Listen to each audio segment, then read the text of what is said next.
Hello, my dear student. Today we are going to see a fight between HS first year and second year. Hoy, আজি আমি HS first year আৰু second year মাজত এখন যুদ্ধ চাম। মানে আমি HS first year পঢ়ি আহিছো gravitational force, মহাকৰ্ষণ বল আৰু already second year আমি পঢ়িলো electrostatic force, স্থিতিবৈদ্যুতিক বল। এই দুয়োটা বলৰ মাজত actually আজি আমি অলপ তুলনাত্মক আলোচনা কৰিম। মানে অলপ কম্পেয়াৰ কৰি চাম দুয়োটাৰ মাজত কি সিমিলাৰিটি আছে, দুয়োটা ফোৰ্সৰ মাজত কি ডিফাৰেন্স আছে, হেনেকুৱা ধৰণৰ এটা আলোচনা কৰিম। আৰু আজি হ'ব আমাৰ ইলেক্ট্ৰিক চাৰ্জেছ এণ্ড ফিল্ডছ, বৈদ্যুতিক আধান আৰু ক্ষেত্ৰ এই চেপ্টাৰটোৰ 5th লেকচাৰ। গতিকে মোৰ ইয়াৰ আগৰ লেকচাৰবিলাক চাই ললে আজিৰ এই লেকচাৰখিনি বুজাত ইজি হ'ব। সো তোমালোকে স্কিপ নকৰাকৈ ভিডিঅ'টো চোৱা। Let's start. এতিয়া আমি এই দুটা বলৰ মাজত যুদ্ধখন চোৱাৰ আগতে প্ৰথমতে মিলা প্ৰীতিটো চাই লওঁ। মানে দুটা বলৰ মাজত থকা সাদৃশ্যখিনি চাওঁ, কি সিমিলাৰিটি আছে। প্ৰথমতে আমি ইলেক্ট্ৰোষ্টেটিক ফোৰ্স চাওঁ। ইলেক্ট্ৰোষ্টেটিক ফোৰ্সত কি হয়, স্থিতিবৈদ্যুতিক বল। এই ক্ষেত্ৰত ধৰা আমাৰ দুটা আধান আছে Q1 আৰু Q2, আৰু এই আধান দুটাৰ মাজৰ দূৰত্ব r। এতিয়া এই আধান দুটাৰ মাজত এটা বল থাকিব। এই বল আকৰ্ষণমূলক হ'ব পাৰে, বিকৰ্ষণমূলক হ'ব পাৰে। দিস ফোৰ্স মে বি এট্ৰাকটিভ অৰ ৰিপালসিভ। আৰু এই ফোৰ্সৰ value to hold Fe electrostatic force Fe equal some constant Q1 Q2 by r square। আৰু এই ফৰ্মুলাটো কোনে দিছিল? কুলম্বে দিছিল। সেইকাৰণে ইয়াক কুলম্বস ফৰ্মুলা বুলি কয়। এতিয়া আমি গ্ৰেভিটেশনাল ফোৰ্সটো চাওঁ। গ্ৰেভিটেশনাল ফোৰ্সৰ ক্ষেত্ৰত কি হয়, ধৰিলো আমাৰ M1 আৰু M2 ঘৰৰ দুটা বস্তু আছে, M1 আৰু M2, আৰু বস্তু দুটাৰ মাজৰ দূৰত্ব ইয়াতো আমি আৰে ধৰিছো। এতিয়া এই দুটা বস্তুৰ মাজত এটা আকৰ্ষণমূলক বল থাকে, কিন্তু এই ক্ষেত্ৰত আকৰ্ষণ বিকৰ্ষণ দুয়োটা থাকিব পাৰে। এই ক্ষেত্ৰত কিন্তু কেৱল আকৰ্ষণ থাকে, এই কথা তোমালোকে জানা। আৰু আকৰ্ষণমূলক বলৰ পৰিমাণটো হ'ল Fg equal to some constant সমানুপাতিক ধ্ৰুৱক M1 M2 বাই r স্কয়াৰ। আৰু এই সূত্ৰটো কোনে দিছিল? নিউটনে দিছিল। এইটো কুলম্বে দিয়া সূত্ৰ আৰু এইটো নিউটনে দিয়া সূত্ৰ। এইটো নিউটনৰ বিশ্বজনীন মহাকৰ্ষণ সূত্ৰ বুলিও কয়, নিউটনছ ল অফ গ্ৰেভিটেশন, আৰু এইটো কুলম্বছ ল। এতিয়া এই দুয়োটা বলৰ মাজত কি সিমিলাৰিটি আছে প্ৰথম চোৱা। দুয়োটা বলৰ ক্ষেত্ৰতে Newton's third law of motion valid. নিউটনৰ গতিৰ তৃতীয় সূত্ৰটো প্ৰযোজ্য হয়। নিউটনৰ গতিৰ তৃতীয় সূত্ৰটো কি আছিল? যে প্ৰত্যেক ক্ৰিয়াৰে সমান আৰু বিপৰীতমুখী প্ৰতিক্ৰিয়া থাকে। Every action has N equal and opposite reaction. তাৰ মানে কি, মই যদি ইয়াত 10 নিউটন ফোৰ্স দিওঁ, তেনেহলে এই বৰ্ডখনেও মোক 10 নিউটন ফোৰ্স দিব। এইটোতো তোমালোকে ক্লাছ 9ৰ পৰা পঢ়ি আহিছা। এতিয়া চোৱা এই ক্ষেত্ৰত কেনেদৰে প্ৰযোজ্য হয়। সাপোজ দুয়োটা আধানে ধনাত্মক। দুয়োটা আধান ধনাত্মক হলে ইহঁতৰ মাজত বিকৰ্ষণ বল থাকিব। এতিয়া Q1 আধানেও Q2 আধানৰ ওপৰত বল দিব, আৰু Q2 আধানেও সেই একেই পৰিমাণৰ বল Q1ক দিব। সাপোজ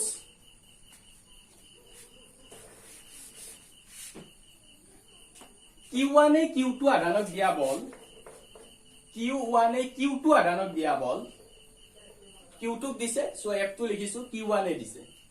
এই বলৰ পৰিমাণ সাপোজ 1000 নিউটন যদি হয়, তেনেহলে F12 কাৰণে Q2 আধানে Q1 আধানক দিয়া বল 1000 নিউটনে হ'ব, মাত্ৰ দিশটো বিপৰীত হ'ব। মানে এটো আধানে যেতিয়া এটো আধানক বলেৰে ক্ৰিয়া কৰিব, তেতিয়া এই আধানতে গতি কৰিব বিচাৰিব এইটো দিশত। তাৰমানে বলৰ দিশ হ'ব F21 হ'ব এইটো দিশত। ঠিক সেইদৰে F12 হ'ব এইটো দিশত। গতিকে বল দুটা কি হ'ল? পৰস্পৰ বিপৰীত, কিন্তু মান সমান। বা এটা যদি আধান ঋণাত্মক হয়, তেনেহলে দুয়োটাৰ মাজত আকৰ্ষণ বল থাকিব, আৰু সেই ক্ষেত্ৰত দুয়োটা বলৰ দিশ হ'ব পৰস্পৰ বিপৰীতে হ'ব। এইবাৰ এইটোৰ ক্ষেত্ৰত হ'ব F21 আৰু ইয়াৰ ক্ষেত্ৰত হ'ব F12। তাৰমানে উভয় ক্ষেত্ৰতে নিউটনৰ তৃতীয় সূত্ৰটো প্ৰযোজ্য হয়, গতিৰ তৃতীয় সূত্ৰটো। ঠিক সেইদৰে এই ক্ষেত্ৰতো M1 আধানেও M2 আধানক আকৰ্ষণ কৰিব। সাপোজ M2ৰ ওপৰত বল M1ৰ বাবে দিশ ভিতৰমুখী। ঠিক সেইদৰে এইটো হ'ব F12, M1ৰ ওপৰত M2 এ দিয়া বল F12 বুলি দিছো। যাৰ ওপৰত বলটো কৰে সেইটো প্ৰথম, যিয়ে দিছে সেইটো পিছত। F1 to 1 ওপৰত 2 বাবে গতিকে দিক দুটা চোৱা পৰস্পৰ বিপৰীতমুখী গতিকে দুয়োটা বলৰ ক্ষেত্ৰতে আমি কি দেখা পালো নিউটনছ থাৰ্ড ল ভেলিড হয় এতিয়া নেক্সট সিমিলাৰিটি চোৱা দুয়োটা বলে কি হয় দূৰত্বৰ বৰ্গৰ ব্যস্তানুপাতিক F proportional 1/r² সেম তাৰ মানে দূৰত্ব যিমানে বাঢ়ে আধান দুটাৰ মাজত থকা বল কমি যায় বা ঠিক সেইদৰে m1 m2 ভৰৰ বস্তু দুটাৰ মাজত থকা বলটো কমি যায় আৰু same formula inversely proportional to the square of the distance between the two charges or two masses same গতিকে এইটো এটা সিমিলাৰিটি হ'ব নেক্সট সিমিলাৰিটি টো হ'ব আমি ৰেঞ্জ টো চাও অৰ্থাৎ দুয়োটা বলৰ পৰিসৰ কিমান গতিকে ৰেঞ্জ টো চাও ৰেঞ্জ মানে পৰিসৰ দুয়োটা বলৰে পৰিসৰ অসীম এটা ৰেঞ্জ কি বস্তু চোৱা সাপোজ এটো ধনাত্মক আধান এটো ঋণাত্মক আধান বুলি কলো দুয়োটা আধানৰ মাজত আকৰ্ষণমূলক বল থাকিব এতিয়া মই Q2 আধানটো যিমানে দূৰলৈ নি থাকো আকৰ্ষণ বলৰ পৰিমাণটো কমি যায় থাকিব এতিয়া এই আকৰ্ষণ বলটো কিমান দূৰত্বত শূন্য হ'ব অৰ্থাৎ এই যেটো F ৰ ভ্যালু F ইকুৱেল টু কি পালো ইয়াত পাইছো আমি F equal to A Q1 Q2 r² এই F ৰ ভ্যালুটো কেতিয়া 0 হ'ব যেতিয়া r ৰ ভ্যালুটো ইনফিনিটি হয় কাৰণ তোমালোকে জানা F equal to something divided by infinity যদি কৰো এই ভ্যালুটো 0 হ'ব তাৰ মানে আধান দুটাৰ মাজত থকা দূৰত্ব অসীম হলে বল শূন্য হয় ঠিক সেইদৰে এই ক্ষেত্ৰতো একেই কথা ভৰ দুটাৰ মাজৰ দূৰত্ব যেতিয়া অসীম হ'ব তাহাতৰ মাজত থকা বলটো 0 হ'ব গতিকে সেই কাৰণে দুয়োটা বলে কি হয় অসীম পৰিসৰ ইনফাইনাইট ৰেঞ্জ বা লং ৰেঞ্জ ফোৰ্স বুলি কয় এই দুয়োটা বলক লং ৰেঞ্জ ফোৰ্স বুলি কয় কিন্তু তোমালোকৰ যে নিউক্লিয়াৰ ফোৰ্স আছে নিউক্লিয়াৰ ফোৰ্স কিন্তু শৰ্ট ৰেঞ্জ ফোৰ্স হ্ৰস্ব পৰিসৰৰ বল এই দুটা কিন্তু এই দুটা বল হৈছে দীৰ্ঘ পৰিসৰৰ বল লং ৰেঞ্জ ফোৰ্স মানে এই এটা সিমিলাৰিটি নেক্সট সিমিলাৰিটি টো চোৱা দুয়োটা ফোৰ্সে সেন্ট্ৰেল ফোৰ্স কেন্দ্ৰীয় বল সেন্ট্ৰেল ফোৰ্স দুয়োটা বলে কেন্দ্ৰীয় বল সেন্ট্ৰেল তে সেন্ট্ৰেল ফোৰ্স কি বস্তু মই সেন্ট্ৰেল ফোৰ্সৰ কথা কুলম্বছ ল শিকাওতে কৈছিলুৱে কথাটো চাই লোৱা এবাৰ ধৰা দুয়োটা আধান ধনাত্মক হলে ইহঁতৰ মাজত বিকৰ্ষণ বল থাকিব এতিয়া আমি যদি বিকৰ্ষণ বলৰ দিশটো চাও বিকৰ্ষণ বলৰ দিশ কি আধান দুটা সংযোগী ৰেখাৰে আউটৱাৰ্ড যদি মই ইয়াৰ ওপৰত ফোৰ্সটো চাও বা দুয়োটা আধানৰ যদি এটা ধনাত্মক আৰু এটা যদি ঋণাত্মক আধান থাকে তেনেহলে এই আধানটোৰ ওপৰত ক্ৰিয়া কৰা যদি বলৰ দিশ চাও বলৰ দিশ হ'ব ইনৱাৰ্ড মানে বিন্দু দুটা সংযোগী ৰেখাৰে হয় আউটৱাৰ্ড নহয় ইনৱাৰ্ড এনেকুৱা বলকে কেন্দ্ৰীয় বল বুলি কয় গতিকে আমাৰ ইলেক্ট্ৰোষ্টেটিক ফোৰ্স হল এটা কেন্দ্ৰীয় বল সেন্ট্ৰেল ফোৰ্স ঠিক এইদৰে এই ক্ষেত্ৰতো সেই একেই কথা সাপোজ m1 আৰু m2 ভৰৰ দুটা বস্তু আছে m1 m2 দুটা ভৰৰ মাজত আকৰ্ষণ থাকিব মাত্ৰ এই ক্ষেত্ৰত অনলি আকৰ্ষণ অনলি এট্ৰাকচন কিন্তু এই ক্ষেত্ৰত বোথ এট্ৰাকচন হ'ব পাৰে ৰিপালসিভ হ'ব পাৰে গতিকে এতিয়া চোৱা এই বলৰ দিশ কি হ'ব ইনৱাৰ্ড যদি মই m2 ভৰৰ ওপৰত ক্ৰিয়া কৰা বল চাও F21 এই বলৰ দিশ হ'ব ইনৱাৰ্ড ডিৰেকচন মানে বিন্দু দুটা সংযোগী ৰেখাৰে ভিতৰ অভিমুখী এনেকে ক্ৰিয়া নকৰে এনেকে গতি নকৰে বা এই ক্ষেত্ৰতো এনেকে গতি নকৰে এনেকুৱা বলক কেন্দ্ৰীয় বল বুলি কয় এতিয়া মই কনসেপ্টটো আৰু অলপ ক্লিয়াৰ কৰি দিও যে এই বলটো কেন্দ্ৰীয় বল বুলি কিয় কাৰণ চোৱা এটোৰ ক্ষেত্ৰতে চোৱা ধৰা এটো Q1 আধান আৰু এটো Q2 আধান একচুয়ালি আধান বিলাক বিন্দু সময় হ'ব লাগে আৰু এটো আমি পাম অফিসত যে কুলম্বছ ল বিন্দু সময় আধানৰ কাৰণে প্ৰযোজ্য যদিও আমি আধান বিলাক এনেকৈ আঁকি আছো আধান বিলাক একচুয়ালি পইণ্ট চাৰ্জ হ'ব লাগে বিন্দু সময় আধান যে নহওক এতিয়া মই এই আধানটোৰ ওপৰত ক্ৰিয়া কৰা বল উলিয়াব লাগে কাৰ বাবে এই আধানটোৰ বাবে এই আধানটোৱে এই আধানটোৰ ওপৰত এটা বলেৰে ক্ৰিয়া কৰিছে সাপোজ দুটা ধনাত্মক আধান এতিয়া এই আধানটোৱে এই আধানটোৰ ওপৰত এটা বলেৰে ক্ৰিয়া কৰিছে সেই বলৰ দিশটো উলিয়াব লাগে দিশটো উলিয়াব লাগিলে কি কৰিম এই আধানটোক কেন্দ্ৰত ৰাখি আৰু আধান দুটাৰ মাজৰ দূৰত্বক ব্যাসাৰ্ধ হিচাপে লৈ এটা বৃত্ত অংকন কৰিম এতিয়া দুটা যদি ধনাত্মক আধান হয় তেনেহলে বিকৰ্ষণ হ'ব বিকৰ্ষণ বলৰ দিশ কি হ'ব এই ব্যাসাৰ্ধৰ দিশ মানে কেন্দ্ৰৰ পৰা ওলাই যোৱা দিশ বা যদি এইটো আধান ঋণাত্মক হয় তেনেহলে বলৰ দিশ কি হল হয় কেন্দ্ৰ অভিমুখী হল সেইকাৰণে এটোক সেন্ট্ৰেল ফোৰ্স বুলি কয় কেন্দ্ৰীয় বল কেন্দ্ৰ অভিমুখী বল গতিকে এইটো এটা দুটা সিমিলাৰিটি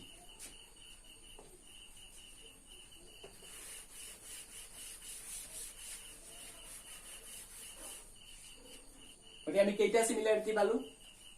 Newton's third law of motion valid হয় ৰেঞ্জৰ কথা পালো ৰেঞ্জ ইনফাইনাইট ইনভাৰ্স স্কয়াৰ ল অবে কৰে তিনিটা নেক্সট কি পালো সেন্ট্ৰেল ফোৰ্স দুটা সেন্ট্ৰেল ফোৰ্স আৰু এটা দুটাৰ মাজত সিমিলাৰিটি আছে যে দুটা বলে কনজাৰভেটিভ হয় কনজাৰভেটিভ ফোৰ্স মানে সংৰক্ষী বল এটা কনজাৰভেটিভ ফোৰ্স কি বস্তু দুটা বলে সংৰক্ষী বল এইটো বলো এটা কনজাৰভেটিভ ফোৰ্স কি বস্তু চাই লোৱা ধৰা আমাৰ দুটা আধান আছে Q1 আৰু Q2 Q1 আৰু Q2 এটো প্লাস এটো মাইনাস এতিয়া দুটাৰ মাজত আকৰ্ষণ বল থাকিব এতিয়া যদি মই এই আধানটো সাপোজ এটো A অৱস্থান এটো O অৱস্থান এটো পজিশন O বুলি নামকৰণ কৰিছো এটো A এতিয়া এই আধানটোক সাপোজ মই এই বিন্দুটোলৈ আনিব লাগে B লৈ আনিব লাগে A অৱস্থানৰ পৰা B অৱস্থানলৈ আনিব লাগে এতিয়া মই ইয়াক ডাইৰেক্টলি আনিব পাৰো এইটো পথৰেও আনিব পাৰো বা এনেকুৱা কিবা এটা পথৰেও B অৱস্থানলৈ আনিব পাৰো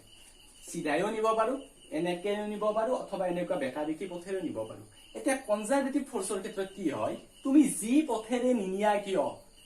এৰ পৰা B লৈ নিয়তে যিটো কাৰ্য হ'ব ওয়াৰ্ক ডান সেই ওয়াৰ্ক ডানটো একেই হ'ব পথৰ ওপৰত নিৰ্ভৰ নকৰে নিৰ্ভৰ কৰিব কেৱল আদি বিন্দু আৰু অন্তিম বিন্দুৰ ওপৰত কোনটো পথেৰে নিছা তাৰ ওপৰত ডিপেন্ড নকৰে পাথ ইন্ডিপেন্ডেন্ট ফোৰ্স এনেকুৱা ফোৰ্সকে কয় কনজাৰভেটিভ ফোৰ্স ঠিক সেইদৰে গ্ৰেভিটেশনাল ফোৰ্সৰ ক্ষেত্ৰতো একেই কথা ইয়াত মাত্ৰ চাৰ্জ ইয়াত থাকিব ভৰৰ কণিকা সাপোজ m1 m2 একেই কথা তুমি দুটাৰ মাজত আকৰ্ষণ আছে তুমি যদি m2 ভৰৰ বস্তুটোক A অৱস্থানৰ পৰা B অৱস্থালৈ নিব বিচৰা তেনেহলে যেটো কৃতকাৰ্য হেতু পথৰ ওপৰত নিৰ্ভৰ নকৰে আৰু আনকি তোমালোকে ক্লাস 9তো পাইছা আৰু 11তো এটা কথা পাইছা যে আমি ভূপৃষ্ঠৰ পৰা যদি h উচ্চতালৈ কিবা এটা বস্তু কঢ়িয়াই নিউ তেনেহলে আমি এনেকৈ পোনে পোনে নিলে যিমান কাৰ্য হ'ব এনেকৈ যদি এটা এটা পথেৰে নি সেই বিন্দুটোত স্থাপন কৰো তেতিয়াও আমাৰ কৃতকাৰ্য সমান হ'ব কাৰণ মহাকৰ্ষণ বল কি হয় সংৰক্ষী বল গতিকে এই ধৰণে আমি কেইবাটাও সিমিলাৰিটি পালো দুটা বলৰ মাজত এতিয়া আমি দুটা বলৰ অলপ পাৰ্থক্য চাম এতিয়া চোৱা এই দুটা বলৰ মাজত কি পাৰ্থক্য আছে নাম্বাৰ 1 মই এটো কথা বাৰে বাৰে উল্লেখ কৰি আছো যে ইলেক্ট্ৰোষ্টেটিক ফোৰ্সটো এট্ৰাক্টিভ হ'ব পাৰে ৰিপালচিভ হ'ব পাৰে আকৰ্ষণ ধৰিব হ'ব পাৰে বিকৰ্ষণ ধৰিব হ'ব পাৰে কিন্তু এই ফোৰ্স কেৱল আকৰ্ষণমূলক ইয়াত বিকৰ্ষণৰ কথা নাই অৰ্থাৎ this force may be attractive or repulsive একে আধান হলে বিকৰ্ষণ বল আৰু বিপৰীত যেটো আধান হলে আকৰ্ষণ বল কিন্তু this force is only attractive কিন্তু এই বল কেৱল আকৰ্ষণমূলক গতিকে এইটো এটা ইহতৰ মাজত বেসিক ডিফাৰেন্স নেক্সট ওয়া এই যেটো সমানুপাতিক ধ্ৰুৱক আছে A এই সমানুপাতিক ধ্ৰুৱকটো কি আছে মিডিয়ামৰ ওপৰত ডিপেন্ড কৰে মাধ্যমৰ ওপৰত ডিপেন্ড কৰে বায়ু মাধ্যমত এৰ ভ্যালু যিমান হ'ব সেই তাক যদি আমি ওয়াটাৰত নিউ এৰ ভ্যালুটো চেঞ্জ হৈ যায় কিন্তু ইউনিভাৰ্সাল গ্ৰেভিটেশনাল কনস্ট্যান্ট ক্যাপিটেল G ই কিন্তু মিডিয়ামৰ ওপৰত ডিপেন্ড নকৰে ই মিডিয়ামৰ ওপৰত ডিপেন্ড নকৰে মানে কি ফোৰ্সও ডিপেন্ড নকৰে মানে এই ফোৰ্স মিডিয়ামৰ ওপৰত নিৰ্ভৰ নকৰে কিন্তু ইলেক্ট্ৰোষ্টেটিক ফোৰ্স মিডিয়ামৰ ওপৰত ডিপেন্ড কৰে তদুপৰি অন্য এটা কথা হল এই A টো ওতে আমি প্ৰথম লিখিলো it depends on medium it is not depend on medium ঠিক সেইদৰে নেক্সট এটা যদি চাও যে এৰ ভ্যালুটো CGS ইউনিটত বেলেগ হয় আৰু SI সিস্টেমত বেলেগ হয় কিন্তু জিৰ ভ্যালু হেনেকুৱা ইউনিট সিস্টেমৰ ওপৰত ডিপেন্ড নকৰে মানে চোৱা প্ৰথমতে জিৰ ভ্যালুটো চাই লও জিৰ ভ্যালু কিমান আছিল জিৰ ভ্যালু হয় 6.67 into 10 to the power minus 11 newton metre square per kg square এটো হল এসআই ইউনিট এতিয়া যদি আমি সিজিএস ইউনিটত নিউ এই 6.67 টো একেই থাকিব এতিয়া মাত্ৰ নিউটনটো ডাইন কৰা মিটাৰ টু সেন্টিমিটাৰ কৰা কেজি টু গ্ৰাম কৰা কৰিলে এই 10 ৰ যেটো অৰ্ডাৰটো কিবা এটা চেঞ্জ হ'ব এটো কৰি নাথাকো গতে আমি এই ইউনিটটো আহিব ডাইন সেন্টিমিটাৰ স্কয়াৰ পাৰ গ্ৰাম স্কয়াৰ তো অৰ্ডাৰটো সবা কি হয় কিন্তু ইউনিট সিস্টেমৰ ওপৰত ডিপেন্ড কৰে না অৰ্ডাৰটো চেঞ্জ হৈছে আৰু এটো জানাই যে ইউনিটত যদি আমি ডাঙৰ ইউনিটৰ পৰা সৰু ইউনিটত যাও ভ্যালুটো চেঞ্জ হয় যে নাও এনেকুৱা কিন্তু এই ক্ষেত্ৰত কিন্তু এৰ ভ্যালুটো তেনেকুৱা নহয় এই ক্ষেত্ৰত কি হয় এসআই সিস্টেমত এর ভ্যালু কি আছিল 1/4 পাই এপসাইলন ন এটো এয়ার মিডিয়ামৰ কাৰণে এনে যিকোনো মিডিয়ামৰ কাৰণে এপসাইলন হয় আৰু ইয়াৰ এটা ইউনিট আছিল ইয়াৰ যেটো ইউনিট আৰু মই ফ্ৰী স্পেচৰ কাৰণে ভ্যালুটো লিখি দিছো একেলগে ফ্ৰী স্পেচৰ কাৰণে ভ্যালুটো আছিল 9 into 10 to the power 9 এটো মই ফ্ৰী স্পেচৰ কাৰণে লিখিছো কিন্তু যদি ফ্ৰী স্পেচ নহয় কিবা মিডিয়াম হয় এটো ডিসকাস কৰিছো অলৰেডি আগত ডিটেইলছত এটো 4 পাই এপসাইলন হ'ব কিন্তু ফ্ৰী স্পেচৰ কাৰণে তো স্ট্যান্ডাৰ্ড ভ্যালু তো আমি সকলো জানো আৰু এই ভ্যালুটো হ'ল নিউটন মিটাৰ স্কয়াৰ পাৰ কুলম স্কয়াৰ মানে এইটো হয় ইন এসআই ইউনিট কিন্তু যদি আমি সিজিএস সিস্টেমত যাও ইয়াত কিন্তু আমি এয়াৰ দৰে আমি কনভাৰ্সন কৰিব নোৱাৰো যে নিউটনৰ পৰা ডাইন মিটাৰৰ পৰা সেন্টিমিটাৰ হেইটো কিন্তু আমি কৰিব নোৱাৰো ইয়াত আমি সিজিএস সিস্টেমত লিখিলে এর ভ্যালুটো এজ এ হোল চেঞ্জ হৈ যায় a = 1/k আৰু তাতকৈ ডাঙৰ কথা ইট হ্যাজ নো ইউনিট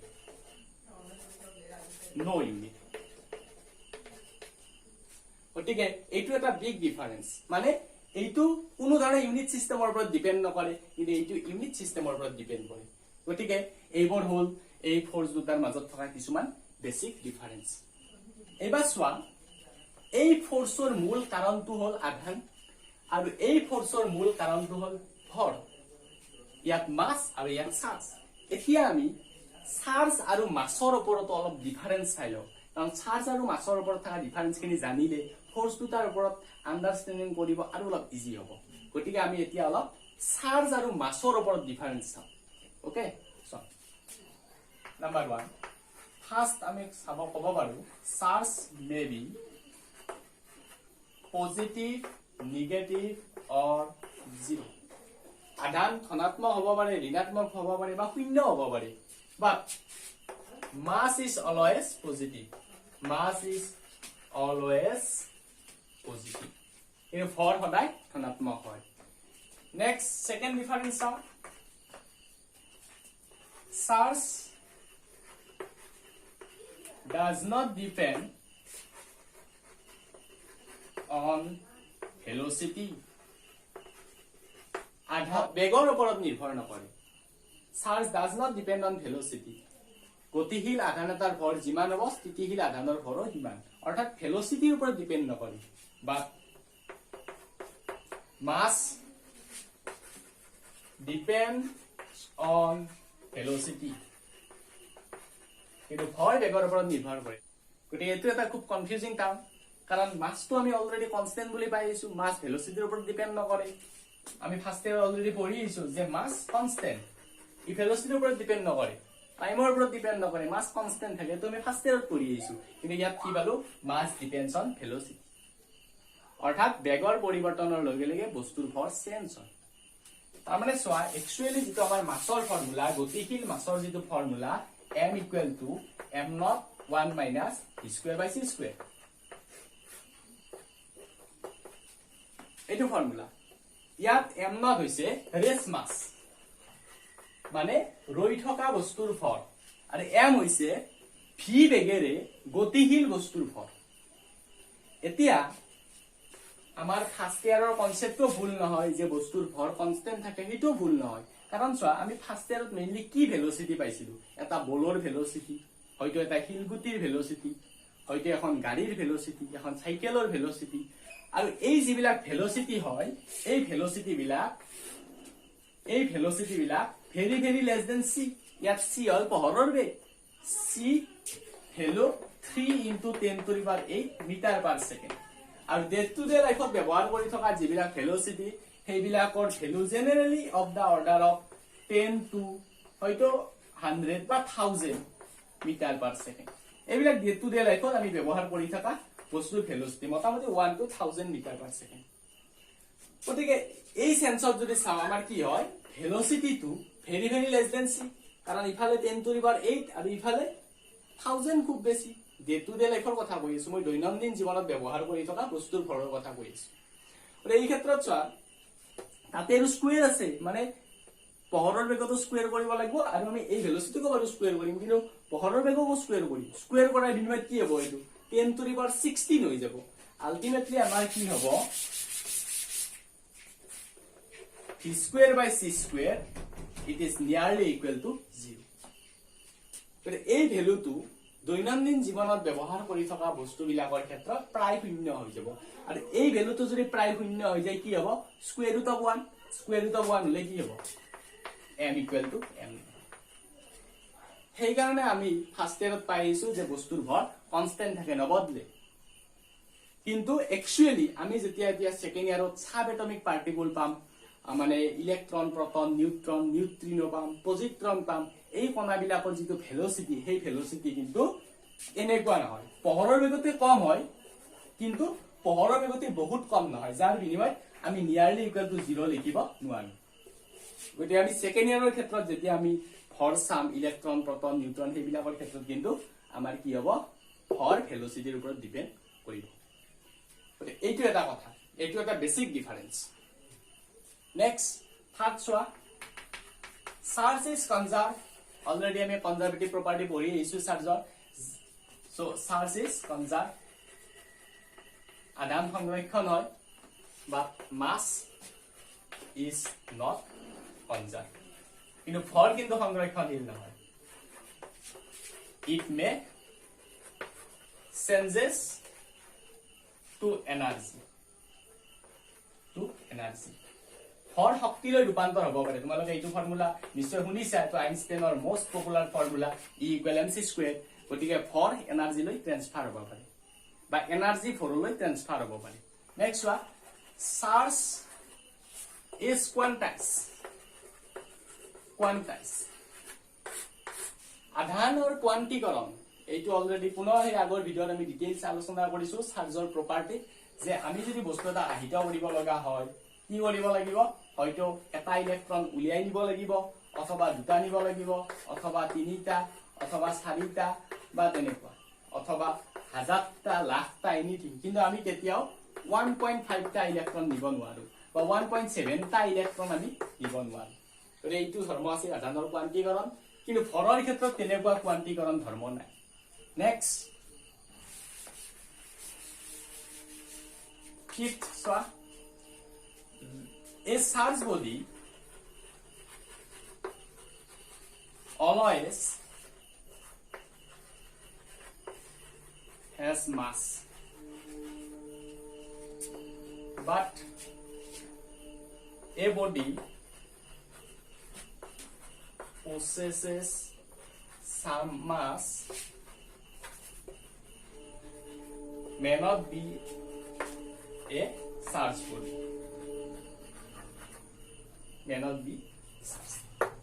মানে আধান থকা বস্তুৰ ভৰ থাকিবই কিন্তু ভৰ থকা বস্তুৰ আধান নাথাকিব পাৰে যি বস্তুৰ আধান আছে তাৰ ভৰ থাকিব যেনে ধৰা এডাল পৰিবাহী দণ্ড এই পৰিবাহী দণ্ডডালৰ সাপোজ আধান শূন্য মানে যিমান ইলেক্ট্ৰন সিমান প্ৰটন হৈ আছে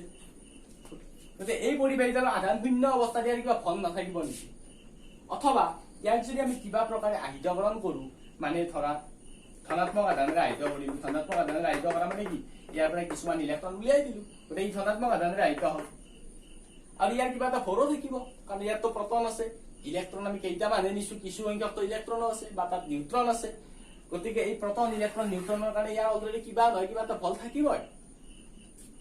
বা ইয়াক যদি আমি ঋণাত্মক আধানেৰে আহিত কৰো তেতিয়াও কি হ'ব ইয়াত কিবা এটা ভৰ থাকিব অৰ্থাৎ আহিত বস্তুৰ কিবা নহয় কিবা ভৰ থাকিবই কিন্তু ভৰ থকা বস্তুৰ আধান নাথাকিবও পাৰে গতিকে এইদৰে আমি আধান আৰু ভৰৰ কেইবাটাও ডিফাৰেন্স পালো আৰু হয়তো এই ডিফাৰেন্স বিলাকৰ কাৰণে একচুয়ালি ইলেক্ট্ৰোষ্টেটিক ফোৰ্স আৰু গ্ৰেভিটেশনাল ফোৰ্সৰ মাজত আমি কেইবাটাও ডিফাৰেন্স পাইছিলো নেক্সট এতিয়া আমি চাম এই যি দুটা আমি বল পাই আহিছো একদম আৰম্ভণিতে আলোচনা কৰিলো ইলেক্ট্ৰোষ্টেটিক ফোৰ্স এণ্ড গ্ৰেভিটেশনাল ফোৰ্স দুটা বলৰে কাৰ কিমান দম আছে এটা এক্সাম্পলৰ সহায়ত আমি চাও কোনটো বল কিমান বেছি শক্তিশালী প্ৰথমতে চাও ফোৰ্স বিটুইন টু প্ৰটন দুটা প্ৰটনৰ ক্ষেত্ৰতে চাও প্ৰথমতে চাও গ্ৰেভিটেশনাল ফোৰ্স গ্ৰেভিটেশনাল ফোৰ্স সাপোজ আমাৰ দুটা প্ৰটন আছে এইটো এটা প্ৰটন আৰু এইটো এটা প্ৰটন দুটা প্ৰটন গতিকে এইটো প্ৰটনৰ মাস আছে m1 এইটো প্ৰটনৰ মাস আছে m2 গতিকে m1 ৰ ভ্যালু কি হ'ব মাস of প্রটন 1.67 into 10 to the power minus 27 kg গতিকে এটা কাম কৰো জাস্ট আমি এটা অৰ্ডাৰে চাম মানে কোনটো বল কিমান শক্তিশালী মানে ইয়াৰ ভ্যালুটো আমাৰ ক্যালকুলেশনৰ সুবিধাৰ কাৰণে এইটো কি হ'ব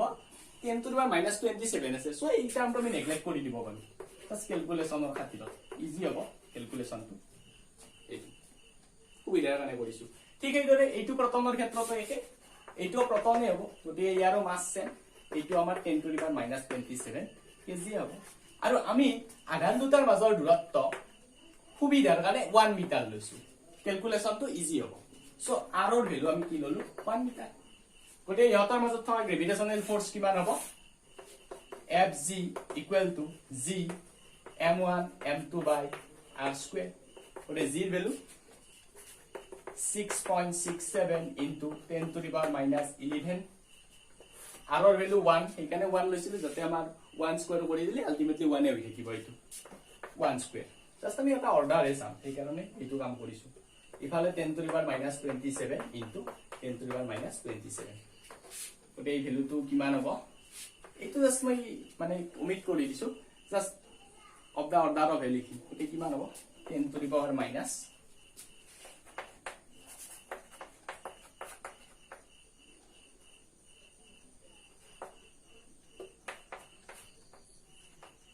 65 10 to the power minus 65 okay so ইমান নিউটন গতিকে মহাকৰ্ষণ বল কিমান পালো প্ৰটন দুটাৰ মাজত থকা 10 to the power minus 65 Newton প্ৰায় এতিয়া আমি দুটাৰ মাজত থকা স্থিতি বৈদ্যুতিক বলটো চাও মই এইটো কাগজত লিখি ৰাখিছো Fg equal to 10 to the power minus 65 Newton.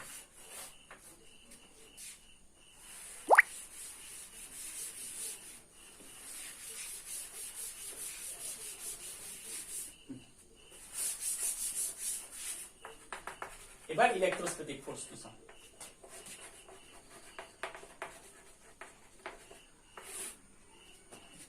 এটা চোৱা এই প্ৰটন বিলাকত তো কিবা এটা আধান আছে ইলেক্ট্ৰোস্ট্যাটিক ফোৰ্সত আহাৰ লগে লগে আমি ইয়াৰ ফলৰ কথা পাহৰি যাব লাগিব আমি জাস্ট আধানত আহিব লাগিব চাৰ্জত আহিব লাগিব গতিকে ইয়াৰ কিবা এটা চাৰ্জ আছে q1 ইয়াৰ চাৰ্জ আছে q2 গতিকে প্ৰটনৰ চাৰ্জ q1 মানে কি হ'ব এটা প্ৰটনৰ চাৰ্জ কিমান আছে এটা ইলেক্ট্ৰনৰ যিমান এটা প্ৰটনৰ চাৰ্জ ইমানে ইলেক্ট্ৰনৰ আধান আৰু প্ৰটনৰ আধানটো সমান থাকে আৰু আধানৰ পৰিমাণ 1.6 into 10 to the power minus 19 coulomb গতিকে ইয়াত আমি জাস্ট অৰ্ডাৰ লিখিছো সো 1.6 টো আমি কেনসেল কৰি দিও 10 to the power minus 19 ঠিক এইদৰে q2 সেইটো এটা প্ৰটন গতিকে তাৰো আধান সেম হ'ব প্ৰায় 10 to the power 19 কুলম আৰু দূৰত্বটো আগৰ দৰে আমি 1 মিটাৰ লৈছো এটা কুলম্বৰ ফৰ্মুলাটো কি আছিল F equal to some constant q1 q2 by r square আমি আটাইবিলাক ভ্যালু SI ইউনিটত লৈছো গতিকে এর ভ্যালু আমি SI ইউনিটত তে বহাও আৰু আমি এয়াৰ মিডিয়ামৰ কাৰণে লম এয়াৰ মিডিয়ামৰ কাৰণে হয় এর value 1/4 pi epsilon naught q1 q2 by r square গতিকে F ইলেক্ট্ৰিক ফোর্স হ'ব এই ভ্যালুটো আছিল 9 into 10 to the power 9 r square so 1 square হ'ব আৰু ইফালে minus 19 গতিকে এইটো হ'ব প্ৰায় নৰ হলনি আমি 10 লিখিব পাৰো এই নৰ হলনি প্ৰায় 10 লিখিলো গতিকে এইটো যদি 10 হয় এইটো হ'ব 10 to the power 10 আৰু ইফালে 10 to the power minus 38 গতিকে এইটো ভ্যালু হ'ব 10 to the power minus 20 Newton অৰ্থাৎ দুটা প্ৰটনৰ মাজত থকা ইলেক্ট্ৰিক ফোৰ্স বা ইলেক্ট্ৰোষ্টেটিক ফোৰ্সটো প্ৰায় 10 to the power minus 28 Newton গতিকে ডিফাৰেন্সটো কিমান ডিফাৰেন্সটো কিমান আহে দুটাক ৰেশিও ল FE by FG FE ভ্যালুটো আছে 10 to the power minus 28 FG আছে 10 to the power minus 65 কিমান হ'ব এইটো 37 সাবা ঠিক আছে না নাই এটা 15 আচ্ছা ঠিক আছে তার মানে FE equal 10 to the power 37 times of FC গতিকে ইলেক্ট্ৰোষ্টেটিক ফোৰ্স মহাকৰ্ষণ বলৰ তুলনাত এই এক্সাম্পলটোৰ কাৰণে প্ৰায় 10 to the power 37 গুণ ডাঙৰ হয় বহুত ডাঙৰ অৰ্থাৎ আমি এনেকৈ ক'ব পাৰো FE is very very better than FC গতিকে আজি আমি এই ভিডিওটোত ইলেক্ট্ৰোষ্টেটিক ফোৰ্স আৰু গ্ৰেভিটেশনাল ফোৰ্সৰ মাজত এটা কম্পাৰেটিভ ডিসকাশন কৰিলো আৰু যদি কাৰোবাৰ কিবা বুজি নাপোৱা থাকিল মোক কমেন্ট কৰিবা তোমালোকে এটা হোমৱৰ্ক হিচাপে কাম কৰিবাচোন এটা প্ৰটন আৰু ইলেক্ট্ৰনৰ মাজত মই যেনেদৰে দুটা প্ৰটনৰ মাজত কৰিলো তোমালোকে এটা প্ৰটন আৰু এটা ইলেক্ট্ৰন ইহঁতৰ মাজত গ্ৰেভিটেশনাল ফোৰ্স কিমান হ'ব আৰু ইলেক্ট্ৰোষ্টেটিক ফোৰ্স কিমান হ'ব উলিয়াবলৈ যত্ন কৰিবা অলপ ডাটাখিনি দি দিছো আমাৰ ধৰা ইলেক্ট্ৰনৰ মাস m2 এটোৰ মাস m1 প্ৰটনৰ মাস কি হয় মাস of proton 1.67 into 10 to the power minus 27 তোমালোকে অৰ্ডাৰটো ল'ব পাৰা অৰ্থাৎ 10 to the minus 27 কেজি ললে হ'ব আৰু ইলেক্ট্ৰনৰ মাস অলৰেডি মই কৈছিলো আগৰ লেকচাৰত কিমান আছিল এটো 9.1 into 10 to the minus 31 KG আৰু আধান দুয়োটাৰ আছে এটা প্ৰটনৰ আধান যিমান এটা ইলেক্ট্ৰনৰ আধান কিমান আৰু সেই ভ্যালুটো হয় 1.6 into 10 to the power minus 19 coulomb গতিকে আধানটো লৈ ইলেক্ট্ৰোষ্টেটিক ফোৰ্স উলিয়াবা আৰু ভৰ লৈ গ্ৰেভিটেশনাল ফোৰ্স উলিয়াবা উলিয়াই দুয়োটাকে কম্পেয়াৰ কৰি চাবা